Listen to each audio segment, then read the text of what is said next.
আজকে আমরা পড়ব বাণিজ্যিক ব্যাংকের ঋণ সৃষ্টি বা বাণিজ্যিক ব্যাংকের ঋণ সৃজন। এই প্রশ্নটার 5 নম্বর থাকে। প্রশ্নটা এইভাবে আসে, বাণিজ্যিক ব্যাংকের ঋণ সৃষ্টি সংক্ষেপে ব্যাখ্যা করো। অথবা বলতে পারে কিভাবে সব বাণিজ্যিক ব্যাংক মিলে তাদের উদ্বৃত্ত জমার অনেক গুণ বেশি ঋণ সৃষ্টি করতে পারে তা দেখাও। অথবা বলা যেতে পারে যে এই প্রশ্নটাকে এরকমভাবে তার সাথেই আরও জিনিস জিজ্ঞেস করা হয় যে বাণিজ্যিক ব্যাংকের ঋণ সৃষ্টির সীমাবদ্ধতা আলোচনা করো, প্রতিটি ঋণই আমানত সৃষ্টি করে, এই উক্তিটি ব্যাখ্যা করো। সমস্ত ক্ষেত্রেই আমরা উত্তরটা লিখব বাণিজ্যিক ব্যাংকের ঋণ সৃজন নিয়ে। ঠিক আছে, সমস্ত ক্ষেত্রেই আমরা যখন উত্তরটা লিখব, উত্তরটা হবে বাণিজ্যিক ব্যাংকের ঋণ সৃজন। বাণিজ্যিক ব্যাংক অর্থাৎ বাণিজ্যিক ব্যাংক কীভাবে তা সবাই মিলে, সমস্ত ব্যাংক ব্যবস্থা মিলে, বাণিজ্যিক ব্যাংক ব্যবস্থা মিলে তাদের উদ্বৃত্ত জমার বেশ কয়েক গুণ বেশি ঋণ সৃষ্টি করতে পারে, সেটা নিয়ে আমরা আজকে পড়ব। প্রথমত কথা হচ্ছে যে কোনো অর্থনীতিতে বা অর্থ ব্যবস্থায় যে অর্থ যোগান থাকে, অর্থ যোগানের একটা বড় অংশ বাণিজ্যিক ব্যাংকগুলোর কাছে চাহিদা আমানত বা ডিমান্ড ডিপোজিট হিসাবে রাখা থাকে। এবার সাধারণত আমরা কাকে ডিমান্ড ডিপোজিট বা চাহিদা আমানত বলবো? যে বাণিজ্যিক ব্যাংকগুলোতে আমরা যে সঞ্চয়ী আমানত মানে সেভিংস ডিপোজিট বা চলতি আমানত মানে কারেন্ট অ্যাকাউন্ট, যেটা সেভিংস অ্যাকাউন্ট আর কারেন্ট অ্যাকাউন্টকে আমরা ডিমান্ড ডিপোজিট বলি। হ্যাঁ, কারণ এই ধরনের আমানতগুলো থেকে যারা আমানতকারী তারা চাইলেই টাকা তুলতে পারেন। বাণিজ্যিক ব্যাংকগুলো ঋণ প্রদানের মাধ্যমেও এই ধরনের আমানত তৈরি করতে পারে। আমানতকারীরা তাদের চাহিদা আমানত থেকে চেক দিয়ে বা চেকের মাধ্যমে অর্থ তুলতে সক্ষম। সেই জন্য এই চেক অর্থের মতোই কাজ করে বলে চেককে বলা হয় প্রায় অর্থ বা নিয়ার মানি। সুতরাং ঋণ প্রদানের মাধ্যমে যত এই ধরনের ঋণ অর্থ যত বেশি তৈরি হবে, ততই দেশের অর্থের যোগান প্রভাবিত হবে। একেই বলা হয় ঋণ সৃষ্টির প্রক্রিয়া। বাণিজ্যিক ব্যাংকগুলো আমানত সৃষ্টিতে করতে পারে কি পারে না, সেই নিয়ে অর্থনীতিবিদদের মধ্যে মতবিরোধ রয়েছে। আসলে অনেকে কেন্দ্রীয় ব্যাংকের মতন, কেন্দ্রীয় ব্যাংক যেমন নোট ছাপাতে পারে, তেমনি বাণিজ্যিক ব্যাংকগুলোর হাতে কিন্তু নোট ছাপানোর বা অর্থ ছাপানোর কোনো ক্ষমতা নেই। সেই কারণে কিছু অর্থনীতিবিদ মনে করেন যে কোনো বাণিজ্যিক ব্যাংকের হাতে, যে কোনো বাণিজ্যিক ব্যাংকের হাতে যে পরিমাণ নগদ অর্থ গচ্ছিত থাকে, তার তুলনায় বেশি আমানতীয় অর্থ তার পক্ষে তৈরি করা সম্ভব নয়। কিন্তু হার্টলে উইদার্স এবং আরও অন্যান্য কিছু অর্থনীতিবিদ মনে করেন যে সমগ্র ব্যাংক ব্যবস্থা একযোগে তাদের কাছে গচ্ছিত প্রাথমিক আমানতের তুলনায় কয়েক গুণ অধিক মোট আমানত সৃষ্টি করতে সক্ষম। অর্থাৎ তারা কি মনে করেন? সমগ্র ব্যাংক ব্যবস্থা একযোগে তাদের কাছে গচ্ছিত প্রাথমিক আমানতের তুলনায় কয়েক গুণ বেশি মোট আমানত সৃষ্টি করতে সক্ষম। এখন তো এখানে স্বাভাবিকভাবেই প্রশ্ন আসে, প্রাথমিক আমানত কী? আসলে দুটো উপায়ে ব্যাংকের যে অ্যাকাউন্ট, দুটো উপায়ে তৈরি হয়। একটাকে বলা হয় প্রাইমারি ডিপোজিট বা প্রাথমিক আমানত, আর একটাকে বলা হয় ডেরিভেটিভ ডিপোজিট বা উদ্ভূত আমানত। যখন কোনো ব্যক্তি তার নিজের উদ্যোগে কোনো বাণিজ্যিক ব্যাংকে একটা নির্দিষ্ট পরিমাণ অর্থ জমা দেয়, তখন ব্যাংক তার নামে ব্যাংকের খাতায় যে হিসাবটা রাখে তাকে বলে প্রাথমিক আমানত। আমি ব্যাংকে গিয়ে হয়তো 100 টাকা জমা দিলাম, তাহলে ব্যাংকে আমার অ্যাকাউন্টে 100 টাকা করলো, আপডেট করে দিল, তাহলে এটা হচ্ছে আমার কাছে প্রাথমিক আমানত। কিন্তু যখন বাণিজ্যিক ব্যাংক কোনো ব্যক্তি বা সংস্থাকে ঋণ প্রদান করে, তখন তার নামে ব্যাংকের খাতায় যে হিসাব খোলা হয় তাকে বলা হয় উদ্ভূত আমানত। হ্যাঁ, উদ্ভূত আমানতের একটা উদাহরণ হচ্ছে, ধরো আমি হোম লোন নিলাম 5 লাখ টাকার হোম লোন নিলাম। এখন 5 লাখ টাকার হোম লোন নিলে ব্যাংক কিন্তু আমার হাতে 5 লাখ টাকা দেবে না। ব্যাংক কী করবে? আমার নামে একটা অ্যাকাউন্ট খুলে দেবে, সেই অ্যাকাউন্টের ব্যালেন্স দেখানো হবে 5 লাখ টাকা। হ্যাঁ, যদি আমার লোনটা অ্যাপ্রুভ হয় তাহলে আমার অ্যাকাউন্টে দেখানো হবে 5 লাখ টাকা। এইবার এই 5 লাখ টাকা আমি চেক কেটে তুলতে পারি। এই ক্ষেত্রে ঋণগ্রহীতা এই আমানতের উপর চেক প্রদানের মাধ্যমে লেনদেনের কাজ সমাধান করতে পারে এবং এইভাবে অর্থ যোগান প্রভাবিত হয়। এবার আমার হাতে যে টাকাটা এলো সেটা তো আমি খরচ করব। আমি খরচ করা মানে কারোর না কারোর হাতে টাকাটা যাবে, এইবার সেই টাকাটা গেলে তার আয় বাড়বে, এইভাবে দেশের মোট অর্থের যোগানটা বেড়ে যাবে। হ্যাঁ, সেই জন্য বলা হয় যে প্রতিটি ঋণের মাধ্যমেও নতুন আমানত সৃষ্টি হয়। অর্থাৎ ব্যাংক যখন কাউকে লোন দিচ্ছে তখন তার নামে যে অ্যাকাউন্টটা খুলে দিচ্ছে সেটা হচ্ছে উদ্ভূত আমানত বা ডেরিভেটিভ ডিপোজিট। হ্যাঁ, ব্যাংক যেগুলো আছে, ব্যাংকগুলো মূলত মুনাফা উপার্জনকারী বাণিজ্যিক সংস্থা। তারা মুনাফা পায়, তাদের অভিজ্ঞতার মাধ্যমে তারা প্রতিদিন বা প্রতি সপ্তাহে ব্যাংক থেকে চাহিদা আমানতি অর্থের নিট চাহিদা পরিমাপ করতে পারে। মোটামুটি তারা তো জানছে, তারা ব্যবসা করছে, তারা জানে যে প্রতিদিন মোটামুটি কত টাকা জমা পড়ে আর মোটামুটি কত টাকা তোলা হয়। তাহলে মানে দুটোর মধ্যে গ্যাপটা যেটা, সেটাই হচ্ছে তাদের কাছে কি নিট চাহিদা। মানে দেখা যাচ্ছে যে প্রত্যেক দিন হয়তো 1,00,000 টাকা তোলা হয় আর প্রতিদিন হয়তো 80,000 টাকা জমা পড়ে। তাহলে দেখা যাচ্ছে যে 20,000 টাকা হচ্ছে প্রত্যেক দিনের নিট চাহিদা। হ্যাঁ, তাহলে 20,000 টাকা এক্সট্রা ওকে ব্যাংকের নিজেদের আগের অ্যাকাউন্ট থেকে তুলে আনতে হবে।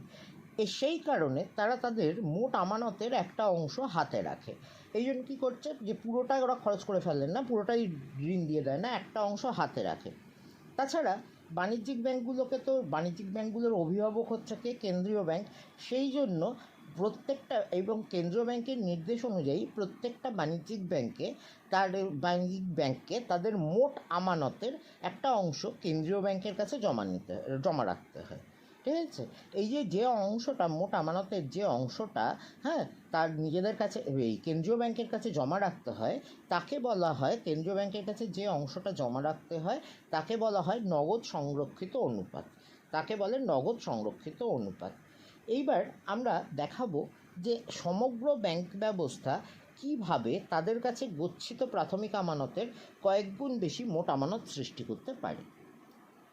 তবে এই যে ঋণ সৃষ্টির ক্ষেত্রে কতগুলো অনুমান, সেগুলো আমাকে মনে রাখতে হবে। প্রথম কথা হচ্ছে দেশে একাধিক বাণিজ্যিক ব্যাংক রয়েছে। আমি এখানে ধরলাম প্রত্যেকটা বাণিজ্যিক ব্যাংকের ক্ষেত্রে নগদ সংরক্ষিত অনুপাত বা ক্যাশ রিজার্ভ রেশিও, হ্যাঁ, ক্যাশ রিজার্ভ রেশিও বা CRR হচ্ছে 20%। জনসাধারণ 3 নম্বরে আমি ধরছি যে জনসাধারণের অর্থের চাহিদা সম্পূর্ণভাবে মিটে গেছে। তারা কেউই অতিরিক্ত অর্থ হাতে ধরে রাখতে চায় না এবং এই অতিরিক্ত অর্থ তারা ব্যাংকে রাখে। হ্যাঁ, তারা ব্যাংকে জমা রাখে।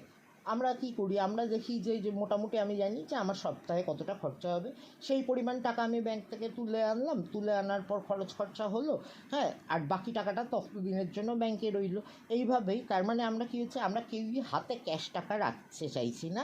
আমরা কী করছি, ক্যাশ যদি এক্সট্রা থাকে আমাদের কাছে, আমাদের প্রয়োজন অতিরিক্ত ক্যাশ থাকলে সেটা আমরা ব্যাংকে জমা রাখি। বাণিজ্যিক ব্যাংকগুলোর হাতেও কোনো অতিরিক্ত নগদ জমা থাকে না, কারণ CRR-এর বেশি জমা তারা ঋণ হিসাবে প্রদান করে। আমাদেরকে যেমন ব্যাংকের কাছে একটা মিনিমাম ব্যাংক অ্যাকাউন্টে একটা মিনিমাম ব্যালেন্স মেনটেন করতে হয়, বাণিজ্যিক ব্যাংকগুলোরও RBI-এর কাছে অ্যাকাউন্ট থাকে, সেই অ্যাকাউন্টে তাদের একটা মিনিমাম ব্যালেন্স রাখতে হয়। এই মিনিমাম ব্যালেন্সের চেয়ে বেশি, আমি এখানে অনুমান করলাম যে এই মিনিমাম ব্যালেন্সের চেয়ে বেশি টাকা তারা হাতে ধরে রাখে না, তারা পুরো টাকাটা ঋণ হিসাবে প্রদান করে দেয়। যেমন কোনো ব্যাংকের হয়তো দেখা গেল যে তার মিনিমাম ব্যালেন্স RBI-এর কাছে যা রাখতে হবে আছে, এবার তার কাছে 100 টাকা জমা পড়লো। এবার 100 টাকা জমা পড়লে তার CRR আমরা ধরেছি 20%, তাহলে 100 টাকা থেকে 20 টাকা কেটে ওরা RBI-এর কাছে পাঠিয়ে দেবে, RBI-এর অ্যাকাউন্টে রেখে দেবে, আর বাকি 80 টাকা ঋণ হিসাবে দিয়ে দেবে। এরপর হচ্ছে অর্থনীতিতে ব্যাংক ঋণের জন্য যথেষ্ট চাহিদা রয়েছে। মানে আমি ঋণ দিতে চাইবো কিন্তু লোককে তো ঋণ নিতে হবে, সেই জন্য আমরা কি করছি যে ধরে নিচ্ছি যে ঋণের চাহিদা রয়েছে, লোকে ঋণ নিতে চাইছে, এবং এই ঋণের উপর বাণিজ্যিক ব্যাংকগুলো যে সুদের হার ধার্য করে তা অপরিবর্তিত থাকে। অর্থাৎ কী হচ্ছে, বাজারে যদি সুদের হার বেড়ে যায় তাহলে লোকে কম করে ঋণ নেবে, আর সুদের হার কমে গেলে বেশি করে ঋণ নেবে। কেন আমরা চাহিদার সূত্রে জানি যে কোনো জিনিসের দাম বাড়লে, যেগুলো স্বাভাবিক দ্রব্য হয়, যে কোনো দাম বাড়লে তার চাহিদা কমে, দাম কমলে তার চাহিদা বাড়ে। তাহলে সুদের হারকে আমরা যদি ঋণের দাম হিসাবে ধরি তাহলে কী হচ্ছে, যদি সুদের হার বেড়ে যায় তাহলে ঋণের চাহিদা কমে যাবে, আর সুদের হার কমে গেলে ঋণের চাহিদা বেড়ে যাবে। সেই জন্য আমরা এখানে ধরলাম কি যে সুদের হার অপরিবর্তিত রয়েছে। এইবার আমি দেখাবো যে কিভাবে এই অনুমানগুলোর ভিত্তিতে একটা দেশে কিভাবে বা সমগ্র ব্যাংক ব্যবস্থা মিলে কিভাবে তাদের নিজস্ব জমাট অতিরিক্ত বা নিজস্ব জমার চেয়ে বেশ কয়েক গুণ বেশি তো ঋণ সৃষ্টি করতে পারে। ধরছি যে একজন ব্যক্তি এক্স ব্যাংকে 100 টাকা জমা দিল, তার ফলে কি হবে, এক্স ব্যাংকে 100 টাকা জমা দিয়েছি মানে এক্স ব্যাংকে প্রাথমিক আমানত তৈরি হলো 100 টাকার। এবার সিআরআর হচ্ছে 20% অনুমান করা হয়েছিল, সেই জন্য ব্যাংকটা কী করতে পারবে, 80 টাকা ঋণ দিতে পারবে। তার মানে 80 টাকা পরিমাণের একটা উদ্ভূত আমানত তৈরি হলো, 80 টাকার একটা উদ্ভূত আমানত তৈরি হলো। এবার ঋণগ্রহীতা যখন এক্স ব্যাংক থেকে 80 টাকা তুলে নেবে তখন সেই অর্থ আরেকটা বাণিজ্যিক ব্যাংক, ধরো ওয়াই ব্যাংকে প্রাথমিক আমানত হিসাবে জমা পড়বে। তার ফলে কী হচ্ছে, ওয়াই ব্যাংক কী করবে, ওয়াই ব্যাংক 80 টাকার 20% মানে 16 টাকা সিআরআর হিসাবে কেন্দ্রীয় ব্যাংকের কাছে পাঠিয়ে দেবে, আর বাকি 64 টাকা, 80 মাইনাস 16 64, এই 64 টাকার পরিমাণ উদ্ভূত আমানত সৃষ্টি করতে পারবে। এবার এই 64 টাকা যদি আবার একটা জেড ব্যাংকে গিয়ে বসে, জেড ব্যাংকে জমা পড়ে, তাহলে জেড ব্যাংকের প্রাথমিক আমানত হবে 64 টাকা। তারা 64 টাকা থেকে 20% মানে 12 টাকা 80 পয়সা কেটে নিয়ে 51 টাকা 20 পয়সা তারা ঋণ দিতে পারবে। তাহলে মোট কতটা ঋণ তৈরি হবে, এই পদ্ধতিটা চলতেই থাকবে। তাহলে এই পদ্ধতিটা চলবে এরমভাবে, প্রথমে পড়েছিল 100 টাকা, তারপর হলো 80 টাকা, তারপর হলো 64 টাকা, এইভাবে যাচ্ছে। তার মানে মোট আমানত হচ্ছে 100 প্লাস 80 প্লাস 64 প্লাস 51.8, এইভাবে পরপর ডট ডট দিয়ে চলবে। এইবার আমি যদি দেখি, এটা হচ্ছে আমরা যদি এখানে পুরোটা থেকে 100 কমন নিই, তাহলে আমার ব্র্যাকেটে পড়ে থাকবে 1 প্লাস 8-এর 10 প্লাস 64-র 100 প্লাস 512/1000, এইভাবে আসবে। তাহলে 512। এবার দেখো, 1 তো যেমন আছে থাক, 8-এর 10ও যেমন আছে থাক। এবার 64-র 100, তাকে আমি বলতে পারি কি 8-এর 10-এর হোল স্কোয়ার। তারপরেরটা 512/1000, তাকে কি বলা যায়, 8-এর 10-এর হোল কিউব।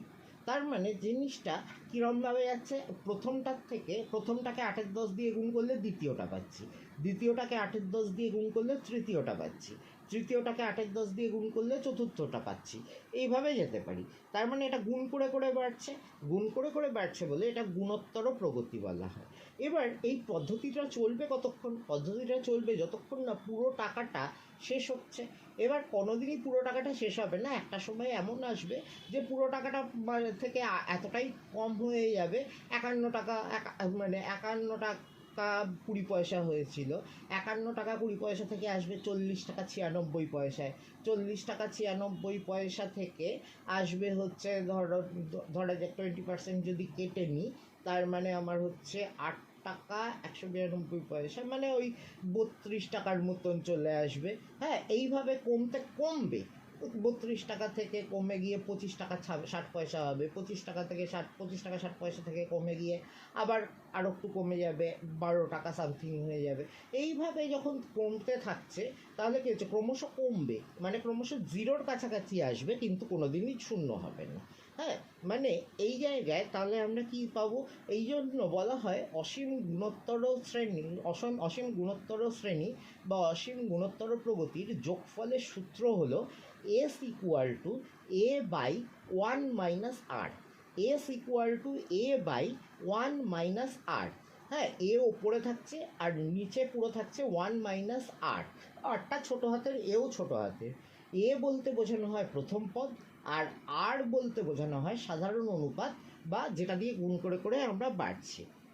তাহলে অঙ্ক আমরা যেটা পেলাম 100 প্লাস 8-এর 10 প্লাস 8-এর 10-এর হোল স্কোয়ার প্লাস 8-এর 10-এর হোল কিউব, এইভাবে যদি পাই, তাহলে এ সমান সমান এখানে আমার কত, বাইরে তো 100 আছে, এ হচ্ছে 1 আর আর হচ্ছে 8-এর 10, তাহলে এস সমান সমান আমি পাবো 100 ইন্টু বাইরের 100টা আছে বলে 100 ইন্টু 1/1 মাইনাস 8-এর 10, তার মানে হলো কি সমান সমান হচ্ছে 100/2-এর 10। তাহলে 100/2-এর 10 মানে 100 ইন্টু 10/2, মানে 100 ইন্টু 5, তাহলে হলো 500। অর্থাৎ মানে আমরা 100 টাকার প্রাথমিক আমানত এখানে 500 টাকার ঋণ সৃষ্টি করতে পারলো। মানে 100 টাকা কেউ ব্যাংকে জমা রেখেছিল বলে সমগ্র ব্যাংক ব্যবস্থা মিলে 100 টাকার 5 গুণ 500 টাকার অবধি দেশে অর্থের যোগান বাড়াতে পারবে। এই প্রাথমিক আমানত বৃদ্ধির যত গুণ অধিক মোট আমানত তৈরি হবে তাকে বলা হবে ঋণ গুণক। ঠিক আছে, প্রাথমিক আমানত বৃদ্ধির যত গুণ অধিক মোট আমানত তৈরি হবে তাকে বলা হবে ঋণ গুণক। যেমন এখানে 100 টাকা প্রাথমিক আমানত ছিল আর মোট আমানত তৈরি হলো 500 টাকা, তাহলে এখানে ঋণ গুণক হবে 5, কারণ 100 টাকার 5 গুণ 500, সেই জন্য আমরা 5 পেলাম। সুতরাং ফর্মুলা অনুযায়ী আমরা যদি দেখি তাহলে আমরা বলতে পারি ঋণ গুণক সমান সমান 1/CRR, 1 ক্যাশ রিজার্ভ রেশিও। এখানে ক্যাশ রিজার্ভ রেশিও আমরা কত ধরেছি, অনুমান করেছিলাম 20%। তাহলে আমরা কি লিখতে পারি 1/20/100, তার মানে 100/20 মানে 5। তাহলে আমরা যেটা বলতে পারি যে প্রথম স্তরে সমগ্র ব্যাংকিং ব্যবস্থা মিলে সম্মিলিতভাবে ডেল্টা জেড পরিমাণ আমানতের সৃষ্টি করেছে, যেখানে ডেল্টা জেড সমান সমান প্রাথমিক আমানতের পরিবর্তন। আমি এখানে প্রথম স্তরের কথা বললাম। এবার সিআরআর সমান সমান যদি ছোট হাতের আর ধরি, তাহলে সিআরআর হিসাবে হাতে অর্থ রাখা হবে সেটা হচ্ছে স্মল আর ইন্টু ডেল্টা জেড পরিমাণ। তাহলে আমানত, উদ্ভূত আমানত হবে 1 - স্মল আর ইন্টু ডেল্টা জেড। তার পরের স্তরে অর্থাৎ পরবর্তী স্তরে প্রাথমিক আমানত হচ্ছে 1 - আর ইন্টু ডেল্টা জেড। ঠিক এই একইভাবে তৃতীয় স্তরে যখন যাব তখন প্রাথমিক আমানত হবে 1 - R whole square into delta Z. তার মানে আমরা যদি মোট আমানত সমান সমান ডেল্টা ডি ধরি, মোট আমানত সৃজন সমান সমান ডেল্টা ডি ধরি, তাহলে আমি বলতে পারবো ডেল্টা ডি সমান সমান delta Z plus 1 - R into delta Z plus 1 - R whole square into delta Z plus dot dot দিয়ে আপ টু ইনফিনিটি। তাহলে এবার যদি 1 - আরকে আমি এম ধরি, তাহলে আমরা পাবো delta Z plus M into delta Z plus M square into delta Z plus dot dot দিয়ে আপ টু ইনফিনিটি। এবার এই 1 - আরকে আমি এম ধরেছি এবং এই এম এর মান 0-এর থেকে বড় কিন্তু 1-এর থেকে ছোট। তাহলে এই জায়গাটায় যেহেতু অসীম সূচক শ্রেণী, এই অসীম গুণোত্তর শ্রেণী, সেই জন্য অসীম গুণোত্তর শ্রেণী বলে এর ক্ষেত্রে আমরা যে সূত্রটা পাচ্ছি, ডেল্টা জেডটা যদি কমন নিয়ে নিই তাহলে ব্র্যাকেটের মধ্যে পড়ে থাকবে 1 প্লাস এম স্কোয়ার, এইভাবে আপ টু ইনফিনিটি। তাহলে ডেল্টা জেড বাইরে আছে। এবারে ভেতরেরটাকে যদি আমি সূত্রে ফেললে ওপরে হবে 1 বাই নিচে হবে 1 - এম। এখন এম এর এবার তাহলে আমরা আলটিমেটলি পেলাম কি ডেল্টা জেড বাই 1 - এম। তাহলে ডেল্টা জেড বাই 1 ব্র্যাকেটে 1 - আর, কারণ আমি এম কাকে ধরেছিলাম, 1 - আরকে এম ধরেছিলাম। এইবার যদি কাটাকুটি হয়ে যায় তাহলে 1 থেকে 1 বাদ হয়ে গেল, তাহলে পেলাম ডেল্টা ডি সমান সমান ডেল্টা জেড বাই আর। তবে এই পদ্ধতির কতগুলো সীমাবদ্ধতা আছে। সীমাবদ্ধতা বলতে হচ্ছে যে সীমাবদ্ধতাগুলো আছে বা এই কখনো এই আমানত সৃষ্টির প্রক্রিয়ায় যে বাধা আসতে পারে সেগুলো এরকম। প্রথম কথা হচ্ছে, যদি বাণিজ্যিক ব্যাংকগুলোর হাতে যথেষ্ট পরিমাণ আমানতি অর্থ না থাকে তাহলে আমানত সৃজনের এই প্রক্রিয়াটা বাধা পাবে। আচ্ছা, যদি কেন্দ্রীয় ব্যাংক সিআরআর বৃদ্ধি করে অথবা কঠোর ঋণ নিয়ন্ত্রণ পদ্ধতি অনুসরণ করে, তবে সেক্ষেত্রেও আমানত সৃজনের প্রক্রিয়াটি বাধাপ্রাপ্ত হবে।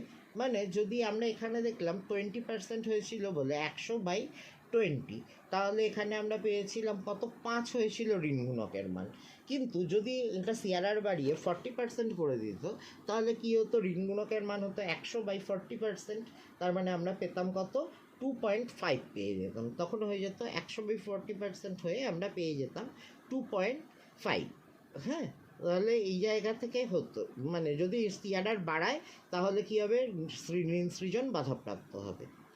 তারপর হচ্ছে, যদি দেশের অর্থনীতিতে মন্দা দেখা দেয়, মন্দা দেখা দিলে তার মানে সমস্ত জিনিসপত্রের দাম কমছে বা যা তৈরি করা হয়েছে তার সেগুলো বিক্রি হচ্ছে না, বাজারে যে সমস্ত জিনিস বিক্রির জন্য আনা হয়েছে তার সমস্তটা বিক্রি হচ্ছে না, তাহলে সেক্ষেত্রে তুমি বিনিয়োগকারী হিসাবে তুমি বিনিয়োগ করতে চাইবে না। তাহলে অর্থাৎ যদি অর্থনীতিতে মন্দা দেখা দেয় তাহলে বিনিয়োগকারীরা বিনিয়োগের জন্য নিরুৎসাহিত হয়ে পড়ে, এবং বিনিয়োগ যেহেতু করতে চাইছে না তারা, তাই জন্য তারা ঋণও নিতে চায় না।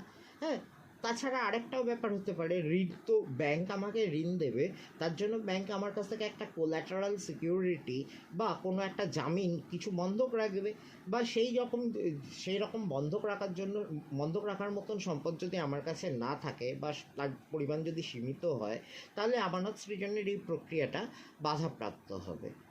আচ্ছা, তাছাড়া আরেকটা যেটা হতে পারে, এই যে ব্যাংক আমাকে 80 টাকার লোন দিল, 80 টাকার লোন দেওয়ার পর এই 80 টাকাই যদি আমি গিয়ে ব্যাংকে চেক হিসাবে জমা দিতাম, তাহলে আরেকটা ব্যাংকে আমার প্রাথমিক আমানত 80 টাকার সৃষ্টি হতো।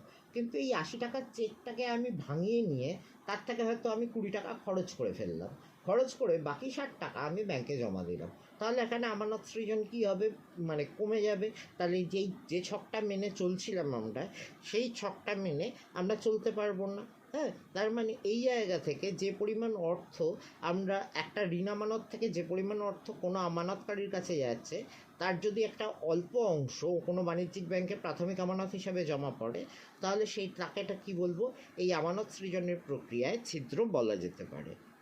এছাড়াও এক একটা সময় আসে যখন লোকজন হাতে বেশি করে ক্যাশ টাকা ধরে রাখতে চায়। যেমন ধরো গত বছর যখন লকডাউনে আমরা দেখেছিলাম, গত বছরের লকডাউনে আমরা ফেটিএম যেতে পারছি না, তখন আমরা ইন জেনারেল বাড়িতে যে পরিমাণ টাকা রাখতে পারি, যদি আমাদের সামর্থ্য থাকে তাহলে যে পরিমাণ টাকা রাখি তার থেকে বেশি পরিমাণ টাকা আমরা রাখতাম, কারণ এটিএমে সবসময় টাকা থাকছে না, ব্যাংকগুলো বন্ধ থাকছে বা ব্যাংকের টাইমিংয়ের সাথে আমরা ম্যাচ করাতে পারছি না, সেই জন্য আমরা হাতে কী করতাম, এক্সট্রা কিছুটা টাকা রাখতাম। তাহলে এই জায়গায় তখন তাহলে কী হবে, আমানত সৃজন প্রক্রিয়া বাধাপ্রাপ্ত হবে।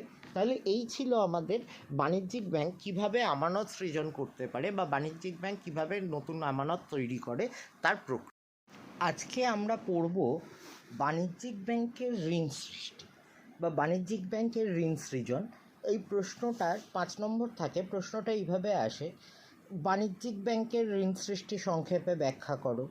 অথবা বলতে পারে কিভাবে সব বাণিজ্যিক ব্যাংক মিলে তাদের উদ্বৃত্ত জমার অনেক গুণ বেশি ঋণ সৃষ্টি করতে পারে